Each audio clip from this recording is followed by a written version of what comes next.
ഇന്നിതാ ആനന്ദത്തിന്റെ നാളുകളാണ്, സന്തോഷത്തിന്റെ നാളുകളാണ്. അലയും തിരയും കാറ്റും കോളും സന്തോഷങ്ങളും ദുഃഖങ്ങളും ഒന്നിനുമീതെ മറ്റൊന്നായി പരിണമിക്കുകയാണ്. പാടത്തും പീഡികത്തിനിലും ഇരിക്കുന്ന സമയം ഒരു പെണ്ണ് തന്റെ മുന്നിലൂടെ നടന്നുപോയാൽ അവൾ എന്നോട് ലൈന എന്ന് കരുതുന്ന ചെറുപ്പക്കാരാ, ഞാനൊന്ന് പറയട്ടെയോ, പെണ്ണെന്ന വർഗം അവൾ ചിരിച്ചുകൊണ്ടെടുക്കും, അവൾ കരഞ്ഞുകൊണ്ട് ചതിക്കുമെന്ന് ഒരു വടക്കം വീരകഥാ സിനിമയിൽ മമ്മൂട്ടി പോലും പറഞ്ഞില്ലേ.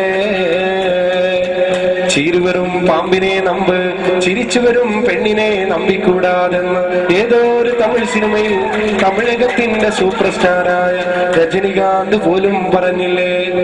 ഒരു പെണ്ണ് കരഞ്ഞാൽ അതിന് കാരണം പലതാണത്രേ, എന്നാൽ ഒരാണ് കരഞ്ഞാലോ അതിന് കാരണം ഒന്നേ ഒന്നാണ്. അതെന്താണ്? പെണ്ണിന്റെ ചതിയാണത്രേ. എല്ലാവരും ഈ വാചകം എപ്പോഴും